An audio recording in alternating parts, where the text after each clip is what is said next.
take what you know how to do and make use of that. I would have dreams of just incredible things, and I was crazy enough to believe the dream. The executive director of BeyGOOD, the charity that is founded by Beyonce Knowles Carter. These are not new problems. They're not new. But you're looking at them through a different lens. That's right. I literally transform what social impact looks like, and that everybody believes that it's possible for me to make a difference. Somebody say, get what you came for. Get what you came for. Get what you came for. The road has not been easy, but the road has taught me everything necessary for the seat I sit in today. You have to take the level of discomfort and say, what is this teaching me, not only for my now, but for my next? You want to make more money? You are in the right place. Welcome to the Hello 7 podcast. That's 7 as in 7 figures. I'm your host, Rachel Rodgers. The one and only Miss Ivy McGregor. So Ivy is known for captivating audiences around the entire globe through powerful stories that help address social issues and awaken our moral consciousness. She is a philanthropist, a humanitarian, and has graced world stages like Global Citizen Festivals, Essence Music Festival, and a masterclass at Oprah Winfrey's Leadership Academy for Girls, and has consulted for, get this, the United Nations, world leaders, and heads of state all around the globe. She is the recipient of numerous awards, including the International Distinguished Humanitarian Leadership Award presented at the United Nations, the Activism in the Arts Triumph Award from the National Action Network, yes, the Hidden Figure Award from Black Girls Vote, love it, and the 2021 Heirs of Africa Sankofa Award. Amazing. But I want to be her when I grow up. Okay, first of all. But her work is not all about accolades. It is about impact. Supporting women entrepreneurs, eradicating poverty, helping communities rebuild after natural disasters, securing clean water. We were just having a really important conversation about clean water, saving lives. She is also the founder of Ivy Inc., Soarers, and the executive director of BeyGOOD, the charity that is founded by, as you refer to her lovingly as, Mrs. Carter, the Beyonce Knowles Carter. She is the epitome of what it looks like to impact the world for good. So, thank you for being here, Ivy. Thank you. I hear that and I'm like, wow, what can happen from one yielded life? Yes. Yeah, I Amazing. think about those awards, and it's never anything that I pursued, right? Getting the call from Reverend Al Sharpton or from the Sankofa Award, like Woman of the Year. I don't do my work for awards. However, it is wonderful to be seen and recognized, because when I started in this work, there wasn't a lane for good, right? Like you could go to school, there were maybe programs for social impact, but if you were just a little girl that said, I want to make a difference in the world for good, it was like, okay, you're not going to make any money in that. You need to get something else, or you need to get a side hustle. And so I started out being passionate, just saying, I want to be the poster child that you can be good and live good as well.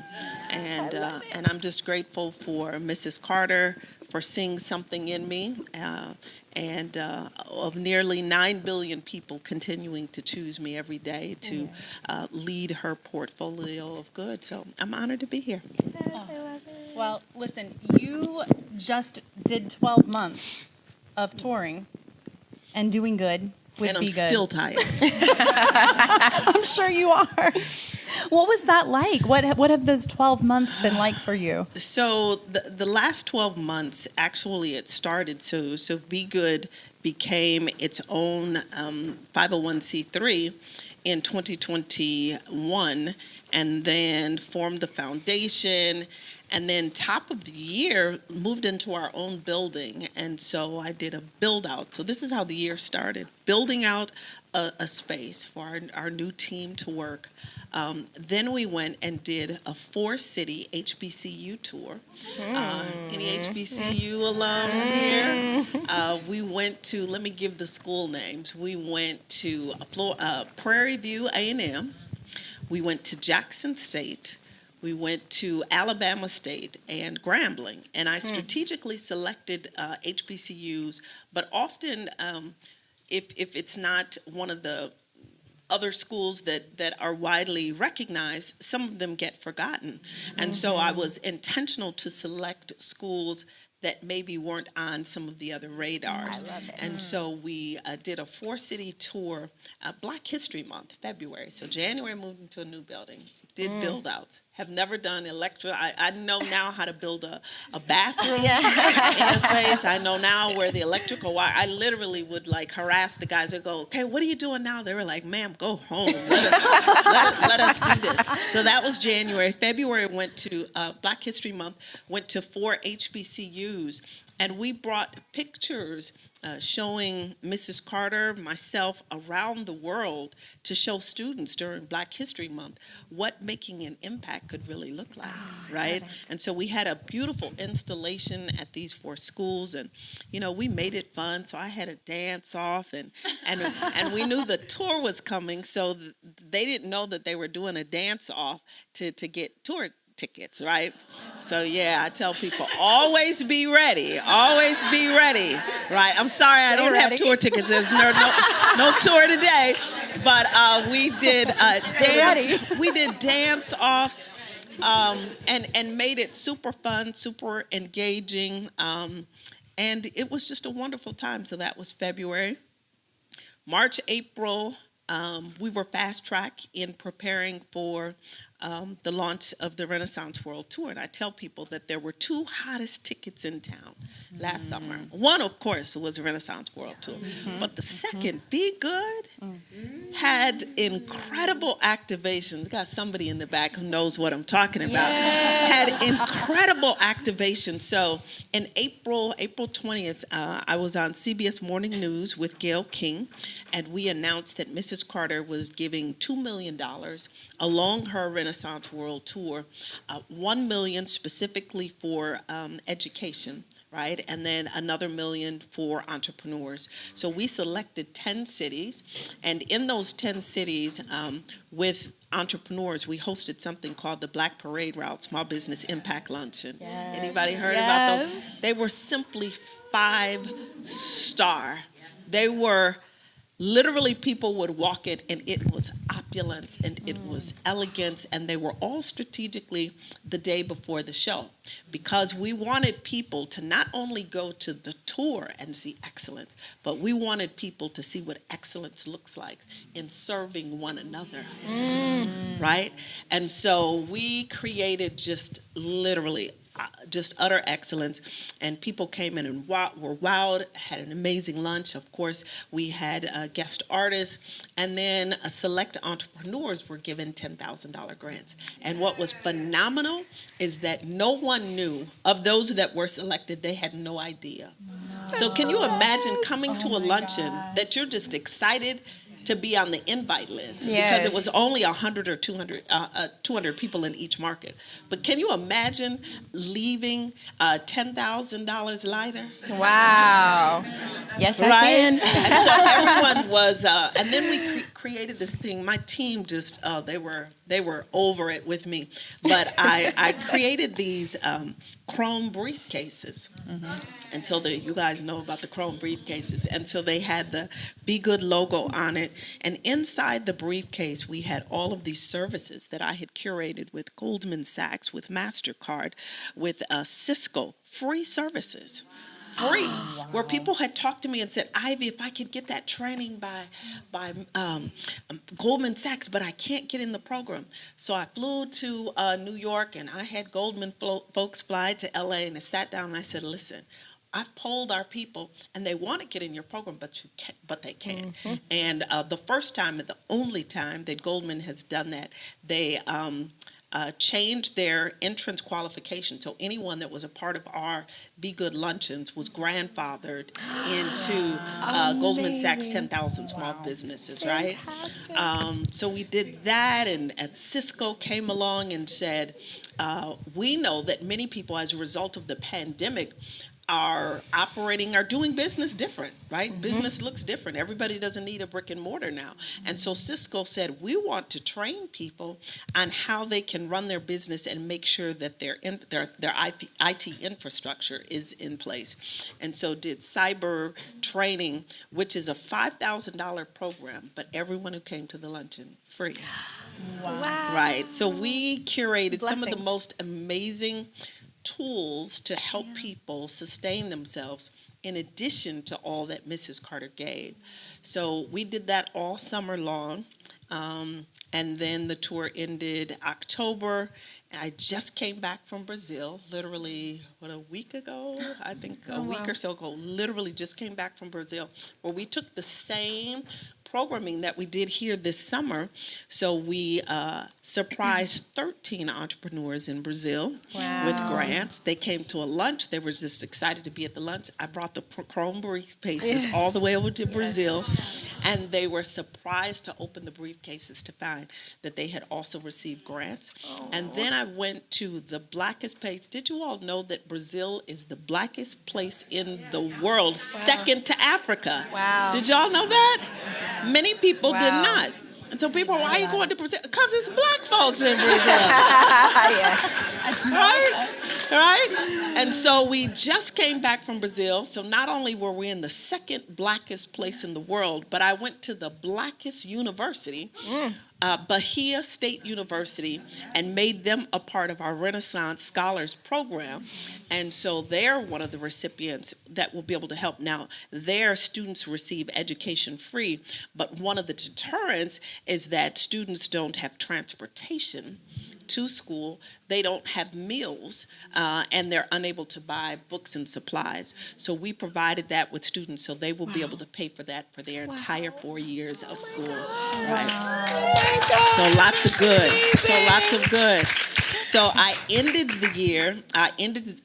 the year finding out that I had walking pneumonia. To end the year. And I say this, don't feel sorry for me. God has healed me. I'm well. Yes. But I say this to say, when I came back, my sister was like, your body just had nothing else to give. Yeah. And I say that to say, because many of you operate on the same adrenaline that I operated on this past year.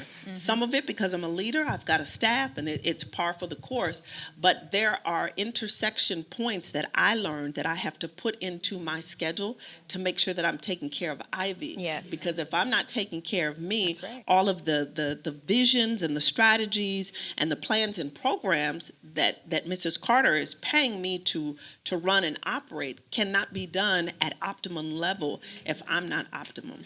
So learn from me. Make sure that in your schedule, make sure that you have junctures of me time. And that can be spa time. That can be go down to the... Listen, anybody got family down south? Just go down south. My aunt will cook for me all day. She'll make biscuits in the morning. They'll just let you sit and watch TV in your pajamas. We're trying to go to Dubai and spend all the money. And Dubai is fine. It's beautiful and it's wonderful and it's opulent. But go see your folks down south. They'll love on you real good. That was my year. That's a year. So and I good. can't help but as I hear you talk about that, you're talking about in January, Yeah. electrical wiring and learning about Literally. that. And then these ideas and the innovation, you're solving problems that they're not new. These are not new problems. They're not new. But you're looking at them through a different lens. That's right. And I can't help but connect that to what you were saying on stage earlier today about your childhood and your mother and watching her solve problems. Yes. So I know, Shailena, you wanted to dig into that a little bit more. I did, because I see that you listen to the needs of the people, and then you try, and you hear them, and then you make connections with those who can make a difference, and you actually make the difference. Where did that come from? Tell me about little Ivy and your experience growing up. What did you want to be did you want to do this when you were a kid? Let me tell you, little Ivy was a little chunky something. Oh, right? She was a little cute. chunky something. Little Ivy loved eating. And Big Ivy does too. Enjoy a good plate of food. She's not wrong. Listen, I enjoy, and Louisiana has some of the best food. We do. Y'all come visit. I'm in the South, so come to me, okay? Beignets. So, you know what? My mother was an entrepreneur before there was this title entrepreneur, right? So my mother did hair. And she did the kind of hair with the iron that you put on the stove. Wow. How many of y'all know about that? Right? She put the iron on the stove and you would duck and she'd hit you and you make sure. Y'all know about that? You know about that? Wait. Everybody do this if you know about it. Hold your ear, right? If you know, you know, right? If you know, you know. So my mother on the weekends, it was a community of women that were doing the very best to raise their children, right? And so my mother would serve her community, the other women that she knew, like her, had children and were trying to raise their children. They couldn't afford to go to the beauty shop.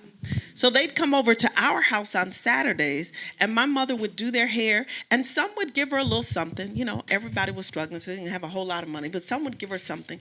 Others, would see the need and see my mom was short on food, and they'd say, here, I've got this extra. But it was this barter, this service, this let me look out for some who had a job interview, but, I need my hair. So my mom was hooking up. So I saw in my home, my mother modeled the ability of take what's in your hand, right? Take what you know how to do and make use of that. And so my siblings and I didn't just raise up and think of this idea. I'm going to be an entrepreneur. We saw it modeled in front of us. My father was a brilliant serial entrepreneur from collecting rubbish to shoe shine that he actually had patent that we learned in his transition and passing, snow removal. He was a serial entrepreneur. So little Ivy saw this. I saw what was possible. And I don't know where the dream and the big dreams came from, but I know that they would agonize me. I wouldn't just go to sleep and just go. I would have dreams of just incredible things, and I was crazy enough to believe the dream. I was crazy enough to think if God, in his infinite wisdom, can allow me to dream it, and I always said that it meant something if I could remember it the next day. I always said, I don't need a dream interpreter, but if I remember that I was a billionaire when I woke up because I dreamed it, I said, well, I'm crazy enough to believe that a billionaire is on my life. That's right? And so I believe that a portion of being in the space of social impact came because I saw my mother hear about somebody else that had a need, and she's parsing out food when there were 6 mouths to feed in our house. And so it showed me that whatever you have, there's still space for somebody else. Wherever you are at in life, there is still space and capacity for you to help somebody else. I often in trainings ask people, how much can you carry? How much can you carry? And we think about it, and people go, I can carry a purse, and I can carry I can carry her. When you're on a flight, you can carry 2 pieces. That's all you can do. You can get on a flight. But then when I challenge people about a backpack doesn't require your hands. It doesn't require your feet, but it's a space that is not used. And I challenge people to look for the backpack in your brain. Oh, I love that. To look for the backpack in your heart. To look at the backpack in your wallet. In your home. My mother certainly did. With 5 children. Yes, she did. She found out how to take powdered milk and give some to somebody who didn't even have the powdered milk box. She figured out how to take a pack of chicken and say, I can take 3 pieces because I can divide this and the 6 of us will eat, and I'll give 2 to somebody else. Now, if my mother, who was on public assistance for a certain amount of time, if my mother who utilized food stamps for a period of time, if my mother who was on public housing, Section 8 housing for a period of time, and if she was able to fathom that there's still something for me to give, I grew up with that motto. And so little Ivy was this big dreamer that had modeled entrepreneurism in front of me, had modeled social impact before it was even that fancy title in front of me. And I knew if my mother could do it, God dog it, so could I. Amen. Oh my gosh. And so you were talking about dreams, and what it sounds like is you don't just dream, because a vision without a plan just sits there. And so you have got the bulldozers, you have got the actions, but it hasn't always been smooth sailing. Not at all. You, in fact, got laid off? Absolutely. I moved to Houston, Texas. I was so tired. Grew up in Minneapolis, Minnesota, and I was just tired of the cold. I was just tired of spinning out. I was just tired of the deers chasing my car. I was tired of it. I just was like, I'm going to go. I don't care if I have a job. And I was at the height of my career working at a bank. I was like, I'm out of here. As soon as I get a job, and I would go back and forth to Houston, and there was a lady that had a consulting firm and had conversations with her. She hired me, and then the Enron downturn came. So I packed up my life and things were good. And I tell people, when you move is not when they're bad. You move when things are good, right? So imagine if I had moved when things were bad and got to Houston and things turned bad, I would have been depressed somewhere, right? But I left a good situation, so I knew God could turn it around, right? But it just took a matter of time. So I'm here in Houston. Things were well in Minneapolis, right? I just didn't like the cold. I was tired of the deers and all of that. I was just tired of that. So I moved to Houston. Things were well, and then I get laid off my job. And because of the Enron downturn, things were tough everywhere. Like everybody was looking for a job. Everybody was redoing their resume. So your competition was everybody, right?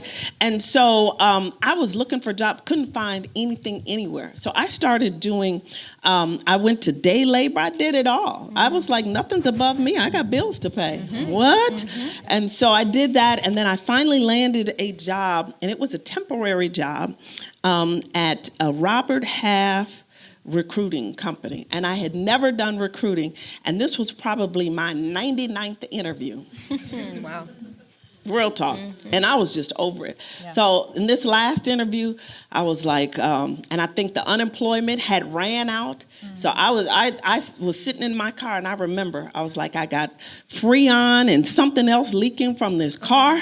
I had a bad situation. I need this job. And I'm helping somebody because I went in with a different level of expectation, right? So I didn't go in like, oh, if I get it, I do. If I don't, I went and I was like, I need this job. You need me. Yes, that's right. And you need me to start tomorrow. Now, either she hired me because she was like, this girl crazy. Or she hired me because she saw the boldness in me. And I was like, now I'd never done recruiting before. But let me tell you, when you come in with that type of passion, I soon became the highest recruiter in the region, highest recruiter in the state, in the region, and nationally. Right? Because I came in with that hungry and with that level of passion. So I say all of this to say, no, the road has not been easy, but the road has taught me everything necessary for the seat I sit in today. And so you have to take the lessons. You have to take what it's teaching you. You have to take the learnings of it. You have to take the level of discomfort and say, what is this teaching me? Not only for my now, but for my next. Right? It's very important. Did you believe while those things were happening? Is that what your mindset was then, or is this a hindsight? What was it like when you were living it? Listen, the truth of the matter, it was a little of each. That's fair. There was a day, my good friend Kay, who was a hairstylist in Houston, and we met by another friend, and I was so depressed at one point on this journey. I think it was before I got the job at Robert Half. I literally was in my house. I didn't turn television on, nothing on. And she was a hairstylist, and on Saturday she said, well, I'm just going to come up. I wasn't answering the phone. I just sat in my house like, what is happening? I'm a good person. Like, why is this happening? And she came up, and I literally had no words, and just tears rolled down my face. I literally had no words. I was frustrated. Talk about that middle space. I was just frustrated. Why do I have these big dreams? What is the use of having a dream if the dots aren't going to connect? And I sat there, and I'm telling you this because you have to have the right people in your life that will speak the right things to you. Kay drove up on a Saturday after she finished her last client. And I had no words. I had this stank attitude. So I opened the door, sat back on my couch, and I literally didn't say hi, bye, thanks for coming, nothing. I just was so in my space. And Kay said, well, I'm getting ready to go. After just sitting in silence, said, I'm getting ready to drive back 4 hours to Dallas. She said, but I want to tell you something. She said, where you are is temporary. She said, you have the greatest capacity to change the world. She said, I've never met anybody who had, and she just continued to speak to me. And something inside of me connected with the words that she spoke, and it awakened the hope that was already there. Because I told y'all this morning, it's already in us, right? It often lies dormant because of situations, right? But you have to have the right people that will speak the right thing at the right time. That is a word. I didn't need somebody to come cry with me because my tears were enough. Yes. But I needed somebody that would come and speak to me and say, this is not going to be always, right? There's a flip side of this mountain, and you're on your way there. Amazing. And so it wasn't easy. It was tough. But to your question, there were days that I was focused and committed, like it's going to get better. And there were days when it was horrible and I was sad and I was depressed and I felt like it's not going to get better. In hindsight now, I know that I had to go through that. Because now I speak with a passion and I can see it on other people. I can see that the tears mean I'm right in the middle. I can see that anguish of, is it going to get better? And I can tell you, not just because I read a book, but I can tell you because I've been there. And I know it's going to turn. You have empathy because of that experience. Absolutely. And listen, before we even started, we were standing here and we were talking about how you don't know where your name is being said, in what rooms. And so Kay, she had no intention of ever being spoken about in a room when she was sharing that with you. She was doing it because it was the good and right thing to do. Right. That's right. It was the impact of good. And can we talk more about impact and dig into that specifically? Yeah. People, at the session I talked a bit about how we have to make a commitment within ourselves of good, right? Because everything else, all of the copycats and other things will present themselves. And so if we have cemented people that are committed to good, when the opposite and other things come up, we will stand firm.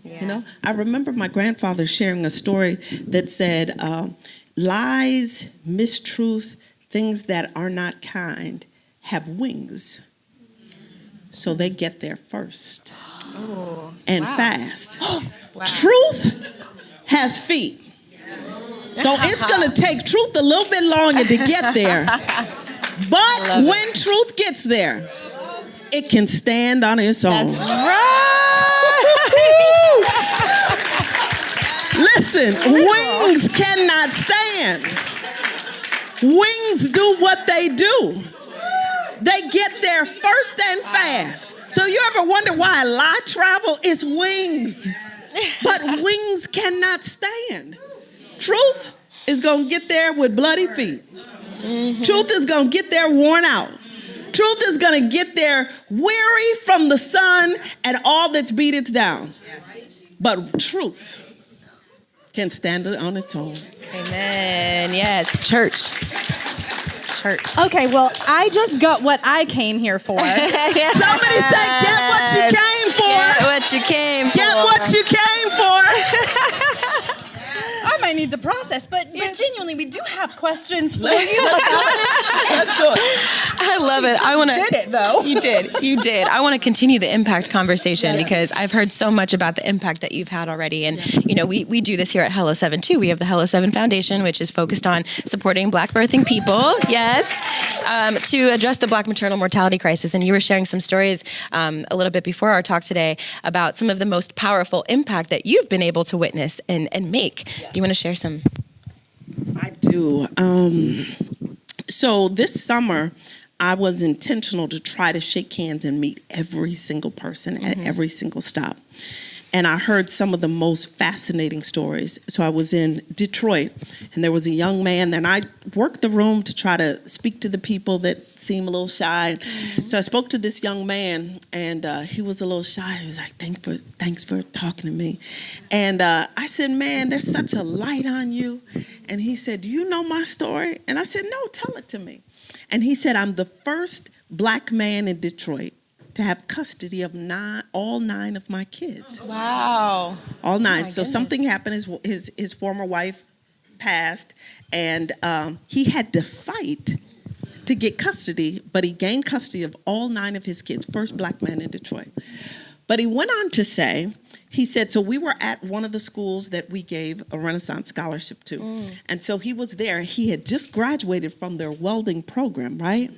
And he said, when I entered the program, he said, I didn't think they was, this is how I talk. He said, I didn't think they was going to let me up in this mug. I said, real cool dude. I didn't think they was going to let me up. I said, why you didn't think that, Doc? He said, because I told him, I got to have seat for 7. I said, seat for 7, but it's just you. Who you trying to bring your? He said, no, Miss Ivy, I got 7 girls, and I live in the hood, and the class at night for 18 months, and I couldn't leave my girls at home at night. So I told the school, I'm down with it, but y'all got to find 6 seats for my girls. Wow. Ask me, did they do it? Yeah. Of course they did. That's one of the stories that just touched me so deeply. One, he was concerned about his girls, right? He said, I live in the hood. Ain't nobody rushing up in my house messing with my girls, right? Secondly, he was bold enough to say, this opportunity is only good for me if it's good for those connected to me, right? And that story touched me deeply. I told my team that one of the things that we're endeavoring to do this year is really tell the stories, and that's one of the stories that you'll hear more. Amazing. I love it. I love it. So almost everybody here is an entrepreneur, right? Or wants to start a business soon. And people are at all stages. So for those who are starting out and for those who are already making millions, what do you think are some ways that they can give back? So one, I challenge people to look at what's happening around you. Yes. Right? We're entering into a voting season, right? And so maybe you can volunteer to give people education, right? So that's an opportunity. Sis, I see your tears. Somebody just point your hands and say, get what you came for. Get what you came for, love. Listen, so there are opportunities to educate people, to share information. It's so important. There are things that I'm learning every single day. And I'm literally like, what? My accountant called and he's like, hey, we're setting up a trust. And I said, why are we doing that? He was like, because this, that, and the other. And because you give us hell every year when it's tax time. And I spend all year trying to figure out ways to help you save taxes. Guess what I'm doing? Sharing with everybody that I love. Right? Because there's not enough of info sharing, right? So one of the things that we can do that's simple, it's low lifting, is info sharing, right? Yes. Another thing is consider a group that you're passionate about, right? We're raising or not raising, but caring for our senior mother. And so what's real important to me is to understanding health care issues of our seniors, right? Yes. And how they're navigating this whole Medicare system, right? It's so unfair if they're doing it alone and don't have an advocate, but there are millions of seniors that are in that space. So I've become sensitive to that because my life now has changed and morphed to what it is. So I challenge people to look at what's relevant around you. Yes. Right? Do you have children that go to a school and the children don't have lunch, but if you drive across town, that school has lunch?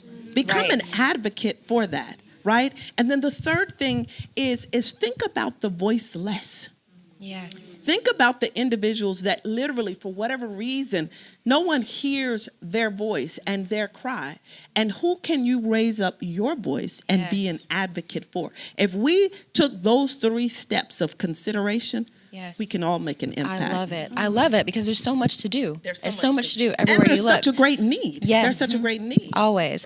Right. One of the other most fascinating parts of your career that I love is your consultant work. And so you were able to work with corporations and organizations that have lots of resources, and they need to do something with it. They want to do something with it, and they need to make an impact. And so they come to you to learn how to do that. Right. Do you have any good stories to share about some good work that you were able to do? So one, with the work that I do, so I did consulting before things had morphed to what they are now in terms of sitting in the seat as executive director. So I don't do the consulting with all focus on the foundation. But when I was doing, I shared with you all about my work with GE and really understanding about maternal and infant care, and had the privilege of working in Tanzania, Africa, had the privilege of doing work in China, in India, and I actually spent 3 months in Bangladesh, and I had the opportunity of learning cultures, right? What they do in Africa and what happens in India. And the very interesting thing that I learned was that the mother in India wanted the same thing for her child that the mother in Africa did. That disparity, help, wealth, it's all the same the world over, right? And so our ability to be in touch with humanity, no matter where you go, it's the same, right? You want your child to grow up and have an equitable education. But guess what? She's across the world and she does too, right? So a lot of times, when you think about the global goals and, you consider those, they're really just a number of things that are our global issues, right? It's hunger, it's equitable and equity in healthcare, it's access to education, right? It's those basic things. But as basic as they are, we have the ability to change that. Yes. I think about water, a project that we did with Mrs. Carter in Burundi, Africa, right? We never heard of Burundi, but I was on a plane heading to a place I'd never heard of, right? And I got there and the place is beautiful, and I understand that over half of the country's dying because they lack access to clean water. A basic need. We bottles and we toss it away. Half a bottle gets thrown away. Thrown away, right? We just dump it. Who drank this? Oh, I don't know. So dump it, right? And this is life, for someone in Burundi, right? And so, having been able to see different parts of the world is important, and it even goes back to why it's important for each of you to have a lens that's allowed you to see other things out of your circumference, because it gives you a different perspective. When I sit in rooms and people are fighting, talking about all of these dollars and money, and I think about the small difference that we can take and make with just a small amount. And so now being able to enter rooms with major corporations, GE, over 700,000 employees with General Electric, right? When you think of the impact that corporation is able to make, or any corporation, many of you are able to go to your companies and say, what is our corporate social responsibility? Listen, these young people now, they won't even take a job. They will turn down. I heard a young person, I said, wait a minute, sweetie, the job was how much? You turned it down? Yes. Because you did not know how the company was committed to today and tomorrow. So we want to position ourselves as small business owners, as business leaders, to understand I can make a difference. And it might seem small, but remember, small has feet. Y'all got it. We got it. We're following you. Yes. So I think we're getting close on time. How are we on time? 12 minutes. 12 minutes. 12 minutes for we Q&A? want Q&A Yes. for sure. Yes. So I'm going to come around with the mic. Let's do I got it. She got it. Listen, I've been sitting. Yes. Who has a question? Look, right here. Tell us your name and then state your question. I'm Sandy, and I came here from Los Angeles and heard you this morning. First of all, I want to thank you for your calling and your ministry to service. Like she said, you took us to church. I want to thank you for mentioning Black fathers and Black fatherhood. I lost my dad 5 years ago, and he was my person. And I watched my father give service and give to his family. He worked 3 jobs to put me through Dartmouth as a first gen from somebody who graduated himself from a segregated school 11 years after the Brown decision. Wow. He helped me get through law school, and I miss him so much.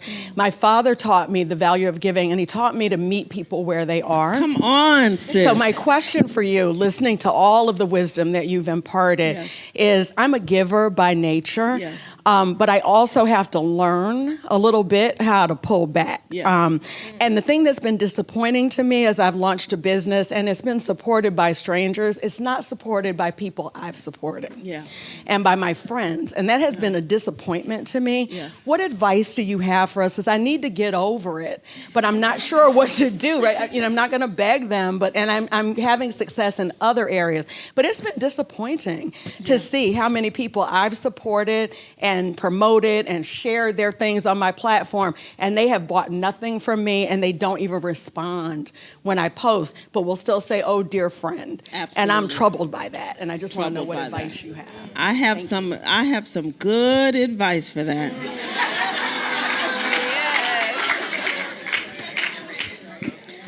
My sister, y'all ain't ready for that. No, my sister and I just talked about it. So 2 things. One, what you have to understand, like every step that we take, we are shedding, like our skin sheds, every step we take, okay? So if that's true about just naturally, literally, like you can sit at a table and you're the only one at the table, you'll have to come and wipe the table because we shed. That's what happens. Hair sheds, skin sheds, that's a natural thing. But also, everywhere you go, everywhere your feet trod, you are leaving seed. So you have to start speaking to the seed, okay? And you have to start speaking to the place that you plant your seed and find good soil, okay?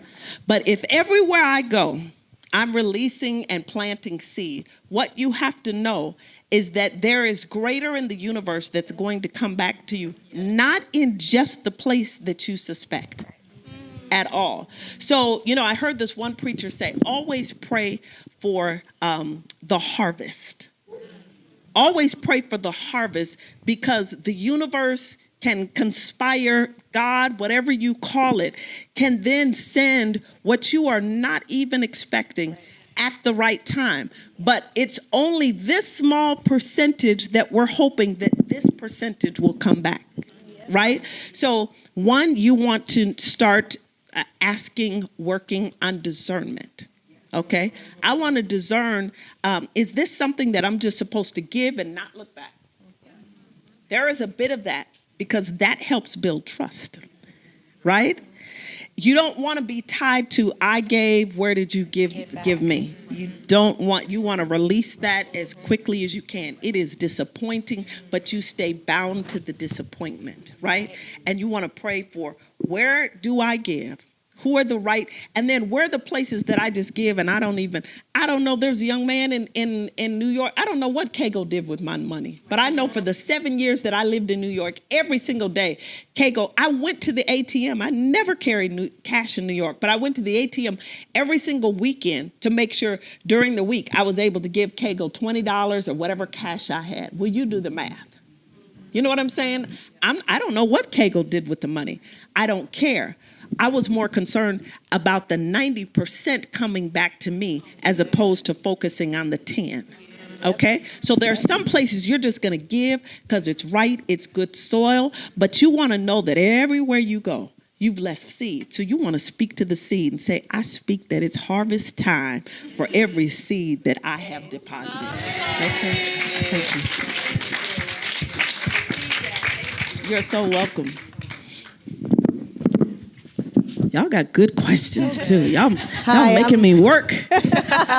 I'm Wendy, and my brand is Sexy Money. And I love Sexy Money. And I have been grieving. and what I know to do and what I know and what I've been taught by my daddy too. But I just lost both of my parents. Oh, I'm so sorry. Thank you. And it was the happiest time in their life. Yeah. So I'm grateful for that. Yeah. But with this grief, I recognize that I'm silent. And I want to keep giving because my father said, you represent me. Do something. And I'm trying. And I just was wondering, like, how do you fill yourself back up? I still keep giving, I still keep doing it, but I know that I'm quieter than I normally am. One, I want to say to both of you, Chardon and I lost our father December 30th of 2018. I was in Chicago. She had to do the worst call that you never want to do, and have to call your baby sister in a city with no family and give the news. I loved my dad. I loved my dad until I felt like I grieved in silence because some of my brothers may not have had the relationship that I did. So I felt like I got to keep it quiet so they don't think like, well, that dude wasn't even there. He may not have been, but that was my dad. Yeah. And I love that dude, right? And so I know what it is to grieve in silence. So I went right back to work. I was just like, and Mrs. Carter, Beyonce, basically told our team, you see Ivy? Send her right on home. And I was walking back down the street, left to my tears. And I remember thinking like, what am I gonna do? I don't have anybody. I made sure everybody left my dad's funeral with somebody. Made sure my mom went to Houston, made everybody, and I left on the plane, cried my eyes out by myself. And I got back to that New York apartment and I didn't know what to do. And literally, I spoke that. I said, I don't know what to do. So I got a spiritual counselor, a grief counselor, or somebody else counselor. I got all of them. Wow. And still I was left, I was just full of, I'm so sad. I just can't get beyond how I feel. And I thought about him. And I thought about his joy. And I said, the only thing that's going to get me through this, he wouldn't want me here just not living. He wouldn't want me doing that. Yes. So the only thing that helped me was to think on the good memories. And my dear friend, Oprah, shared this with me. She said, when the deceased leave you, they're closer to you than they've ever been. Wow. Because they're in the purest place. Yes. Right? So they're closer. She said, speak to him. He's right there. And, we were raised in the church where if you dead, you done. You know what I'm saying? So I'm like, Oprah, how we do that? How you speak to him? You know what I'm saying? And he's closer to you than he's ever been. You have an angel and you can call him by name. And I remember through tears, I'd be like, Daddy, I don't even know how my heart is going to come out of my chest. I'm going to die. And I remember I would wake up the next moment. Yeah, my pillow would be soaked with tears, but I'd wake up. Yeah. And the wake up was kind of a call to say, there's more life to do. More. Yep. So I say that I see other sisters crying. There's probably a community that you can coalesce, that you can curate. And you can just get in the community and listen, folks, we don't start stuff because we think we got to have the whole picture. Oh, A to Z, I got to have the whole. No, just start it. There's a scripture that says, as they went, they were healed, which means healing happened in one step. Yep. And then when you took two, something else happened. So sometimes you just have to start where you are. So this is where I am. I'm grieving. I'm sad. I don't know how to keep going. I need help. I understand you lost somebody too. Let's get together. We can't waddle in what was, but how do we move forward? And how do we celebrate their legacies, right? And so I believe by you coming together, there's good that is going to emit even through the pain. Somebody just point your hands and say, get what you came for. Get what you came for. Ooh, you guys have great questions. Such good questions. I just want to reiterate. You said you have to have it all figured out. You do have to? Oh, you don't have to. I just want to make sure we were clear on that. No, you won't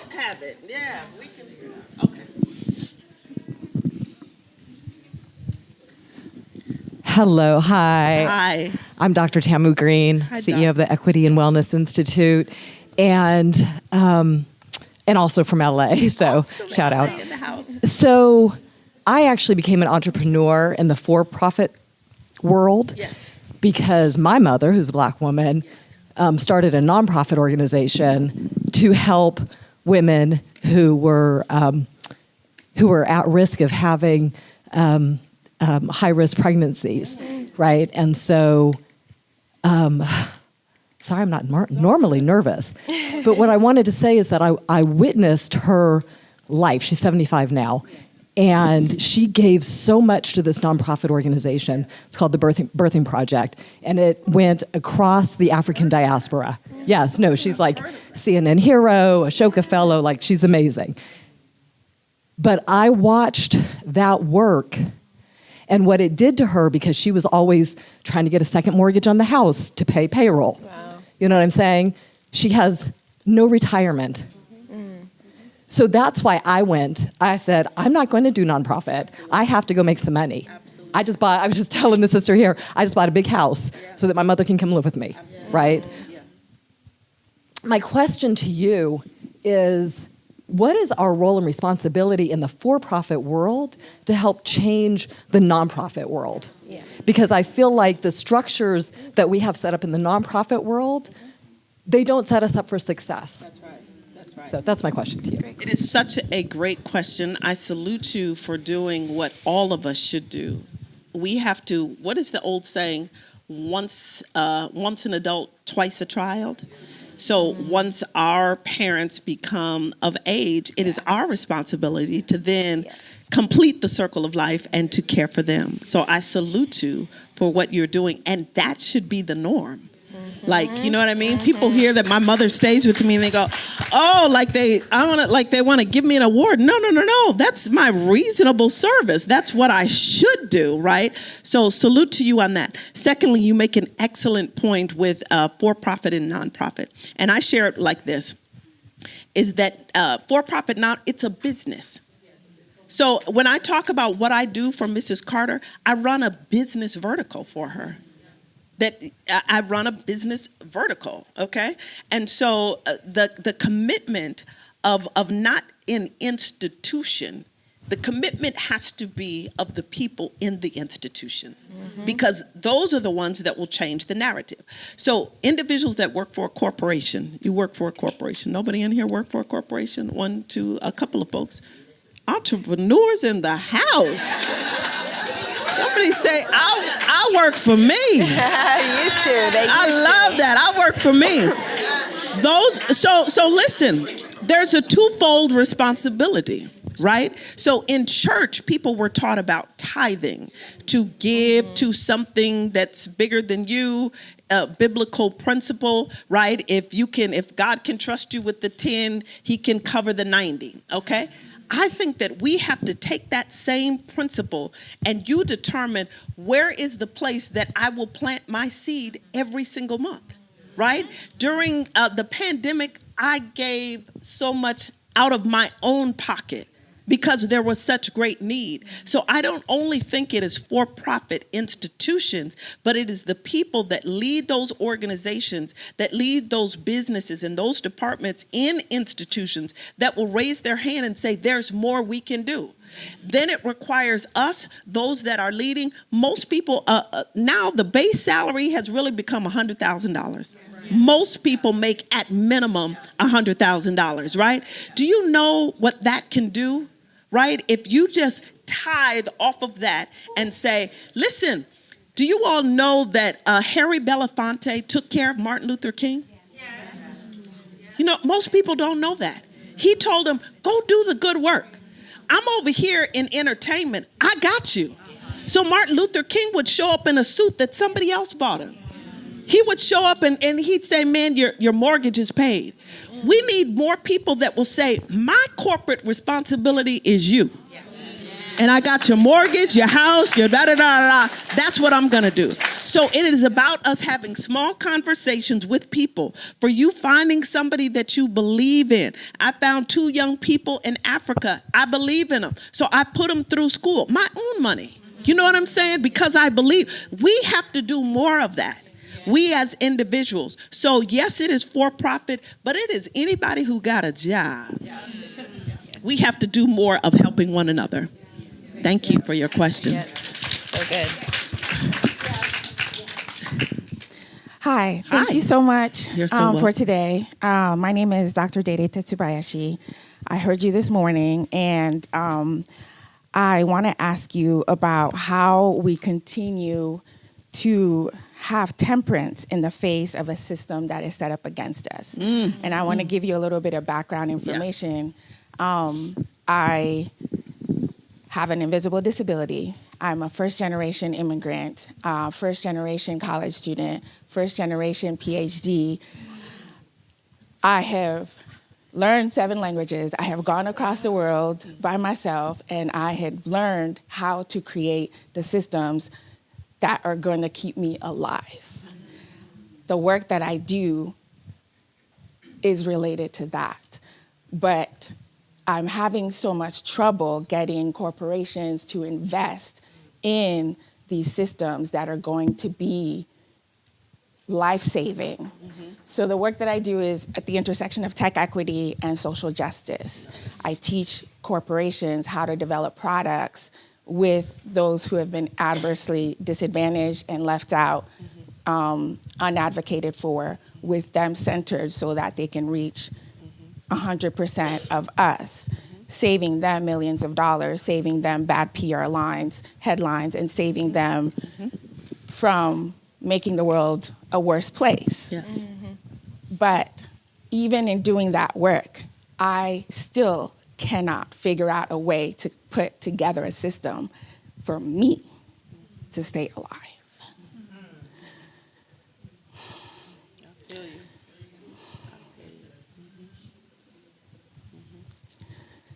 So how do we continue to have the courage to keep moving through, knowing that the bigger vision is achievable? How do we set up the step-by-step process and get them to see that it's not about them giving up anything, it's about raising up the rest of us so that we can all be liberated? Yeah. Thank you. Thank you for your transparency and for your heart. So after this session, I want you to give your information, and on behalf of BeyGOOD, we're going to send you $5,000. Okay?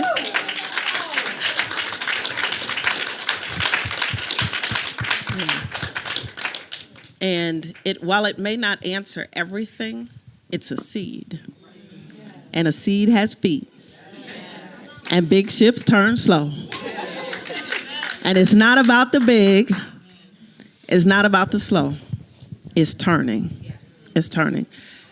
So I say to you, I've been there, and I understand the frustration, and I talked about it in the middle and the tension and not doing well with temperance, right? But what I've learned is with 9 billion people in the world, you best believe that God's got somebody somewhere that's going to walk in alignment with just what you have. So I caution you to not have all of your eggs in the corporate basket. Okay? So just as I challenge this sister to pray for harvesters, to pray for the harvest, right, to come, that you start speaking to. Years ago, when I was living in Minneapolis, I said, I'm going to meet Oprah, and Oprah's going to know my name, and we're going to be friends, and Oprah's going to really like me. I said this to me. I put it in the atmosphere. We are not, my sister will tell, we are friends. Like, she calls, I call. I still flip out. I go, I still do that. I tell Oprah, I said, you got to give me the pre-call. She was like, Ives, I have a nickname. She said, Ives, what is a pre-call? You gotta give me the pre, because I can't take it. I just cannot take it. Listen, I put that in the atmosphere years ago. And it's true, big ships turn slow. But I put it in the atmosphere. So I want you to speak Exactly. That it's coming if it's the person. And listen, think about Ava DuVernay in her recent movie Origin. So she was out looking for money. And she was looking one direction. The money wasn't coming there. What did she do? She took an about face and she went over to Ford Foundation, my friend Darren Walker, and they fully funded the film. Wow. They're everything we need, folks. It's in the universe. But we have to retool our mind. And when I started in this space, I said, there's one thing that I want to be a part of my legacy, that I transform philanthropy, that I literally transform what social impact looks like, and that everybody believes that it's possible for me to make a difference. So I encourage you to speak to your seed, to speak that I put great seeds in the ground, that it's coming up. It may be a perfect stranger in a perfect place, but they're set up and they're waiting for us to converge, right? Mm-hmm. And then you have to know, if I came to a conference and I was the last person to ask a question, and I was awarded $5,000 based upon my question that I wasn't even looking for, that there's so much more that's coming. So much more. Yes. So much more. So much more. Charlotte, give her a hug. There's so much more that's coming. Come on, y'all, show her some love. Show her some love. Show her some love. Come on, another sister, y'all go ahead and show her some love. That's what we do. That's what we do. This sisterhood is infectious. My goodness. This sisterhood. Woo. Y'all all right? We need some tissues. They didn't give us tissues. I need partners. Okay. See me. Yeah. Yes. What I came here for. Yes. Get what you came for. Yes. Woo! Get Amazing. what you came for. That's what it looks like. I think we got more than what we came for. We got more than we got came. more than what we came for. Listen, let me ask him a question. Are y'all following me on Instagram? We are now. Are y'all following? All right. Are y'all following Be Good on Instagram? All right. I saw that. Yes. Oh my goodness. I got back to my hotel. I was like, Charlotte, oh my goodness, y'all gave. Listen, I was not even expecting that. You all are amazing. Thank you. Let's keep going, doing the amazing work that we are all called to do. We're all called to make a difference. A difference is not in size. It's in your consistency. You know what I'm saying? And remember my niece that kept saying, I got to go. Get up and do it. Mm-hmm. Don't keep talking about it. Make a change. It's already in you. I love y'all. We love you. You are amazing. We love you. Thank you so much. Thank you for all this good. Thank you. Thank you all. Hey, do you enjoy money? I do. If you want to make more money, then you need to join We Should All Be Millionaires, the club. Go to hello7.co/club to see everything you get once you become a member. hello7.co/club. In the club, we teach you how to maximize your earning potential, how to make better financial and business decisions, how to set up systems so that you're building wealth over time. We keep you focused on your financial and business goals, and we do fun activities throughout the year to keep you motivated. During our last money-making challenge, our club members earned a grand total of $3,519,262.66. Okay? $3.5 million as a community. That's a lot of money, y'all. If you want to get in on this, go to hello7.co/club and become a member. Hey everyone, this is Angela Forster, the Marketing Director at Hello7. I wanted to talk to you about your $1 million vision for your business. As the CEO and founder of your company, you are responsible for coming up with a vision for your business, and not just any vision, $1 million vision. If you're feeling stuck in your CEO journey and ready to accept expert coaching in a beautiful environment, then I want you to apply to go on a retreat with my sister and CEO of Hello7, Rachel Rodgers, from August 27th through the 29th. Connect with Rachel Rodgers and an intimate group of power players at the Hartwell House in the Berkshires. Get hours of group coaching with Rachel and enjoy the inspiring mountain views and crisp, clean air of Great Barrington, Massachusetts. Interested? Go to rachelrodgers.com/MDV for more info. See you there.